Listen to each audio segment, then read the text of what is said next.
Good morning, folks. This is Lindsey Huddleston back in the building. Another SPS Monday Motivation. That's right, it is October 12th. Oh my goodness, look how the time flies. We were just celebrating summertime. We were just dealing with the overwhelming issue of COVID 19. And as we get to a few weeks out for this current election, a lot is going on. You see, the title today is Don't Be Scared, Be Prepared. I have two great examples I think everyone can relate to in some way or another, whether you're a sports fan or deeply involved in the political discussions going on.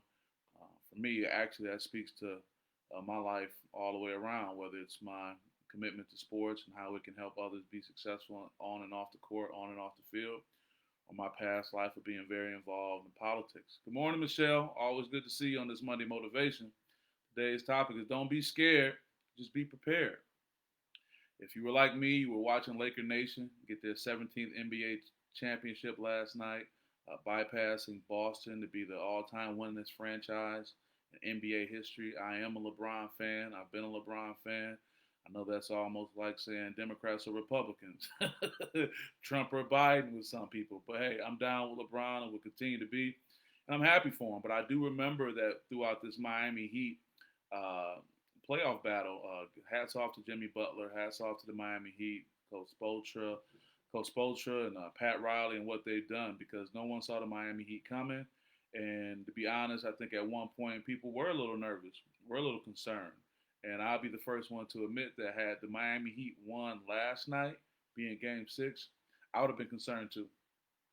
But to no avail, Laker Nation came through when they lost that close Game 5 that everyone thought was just their opportunity right there. A lot of talk about LeBron deciding to pass after being that would be what 5 people checking him, deciding to still pass the ball to Danny Green for an open 3-point, which he missed. The rest we know, being history, they didn't win that game.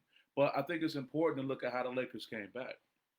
The Lakers lost the Game 5. Everybody was saying, whoa, what's going on?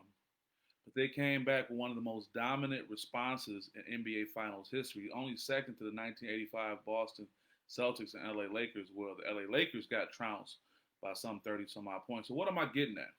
When you're in times that things are challenging and seem overwhelming, I think it's human nature in most cases to let anxiety take over and for us to be scared about what the outcome can be instead of just being prepared. And what the Lakers did, they went back to the drawing board. They went back to the basics. And as you all know, if you play a lot of great defense, that'll change everything. And they had this swarming defense when they came out at the start of Game 6. And pretty much the game was over by the second half. I mean, they were up 30 some odd points. But let's use another analogy that's really been on my mind. I talked about my love for sports and the work I'm doing with SPS now, but let's talk about politics. Oh, Lindsey, you talking about politics? I can't help it, man. We just saw what happened here in Michigan, a plot to kidnap sitting Governor Gretchen Whitmer.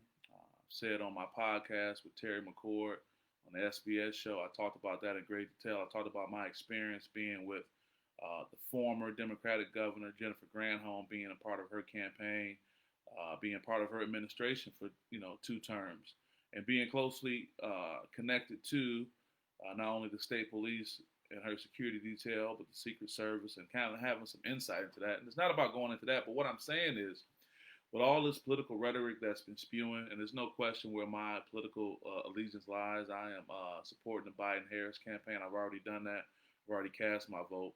But you hear this talk, these other fringe organizations that talk about what they'll do if Donald Trump loses the presidency.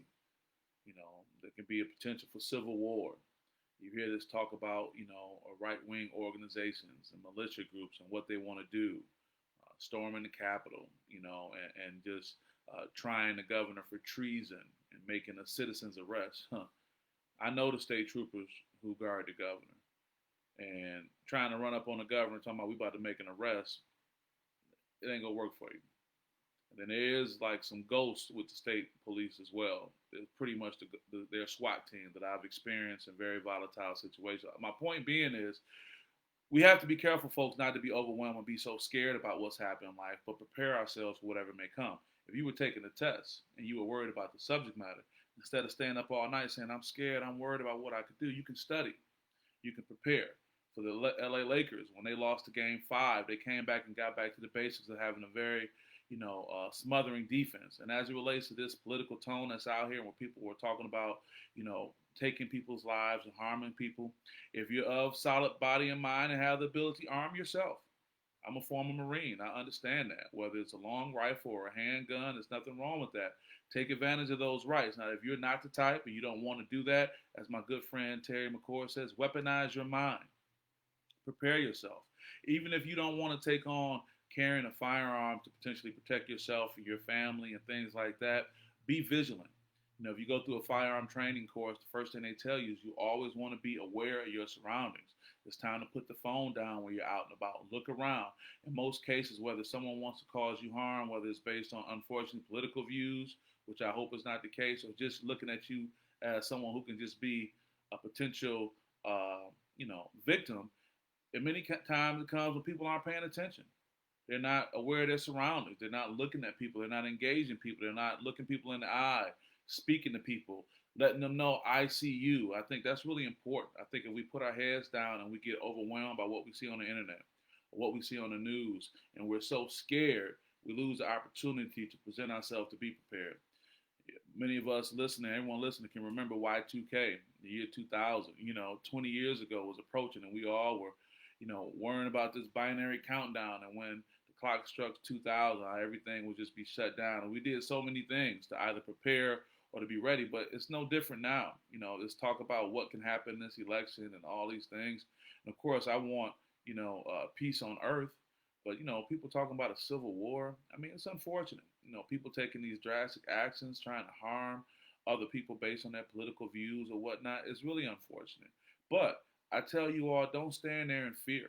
Don't stand there being scared. Understand that you have the power too. People may be on the other side. They talk about all the guns they have and all the weapons and all the training, but you can stand vigilant too. You have to understand that there's value in you. If you are part of an oppressed group, that oppression isn't just because you're weak. That is oppression because you possess something strong and someone doesn't want you to let that come out.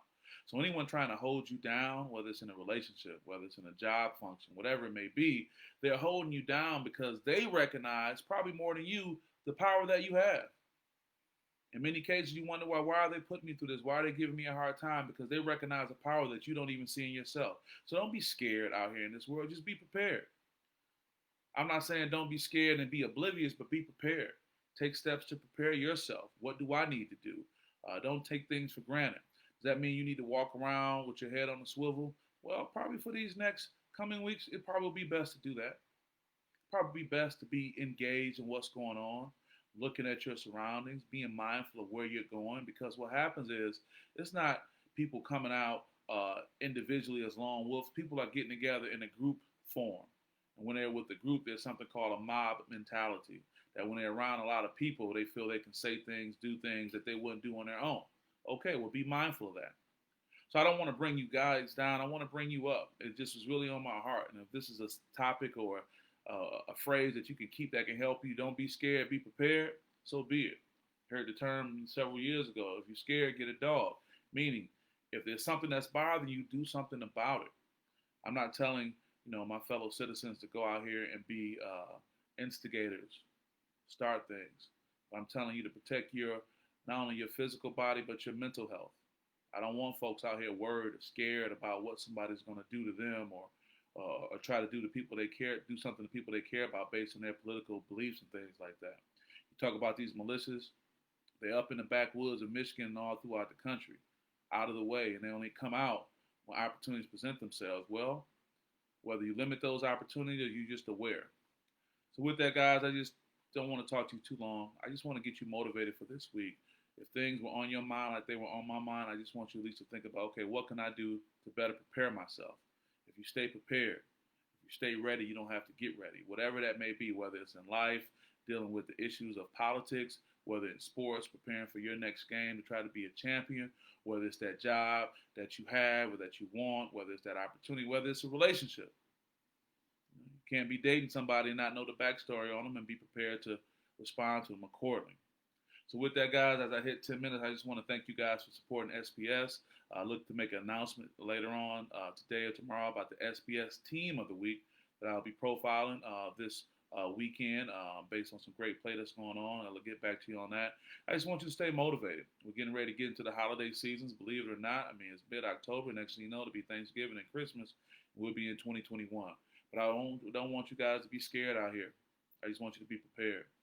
When you're prepared, that fear goes away because you know you're ready to respond to whatever it may be, work, life, period. So thank you guys for supporting SPS. I'll talk to you guys soon. Have a great day.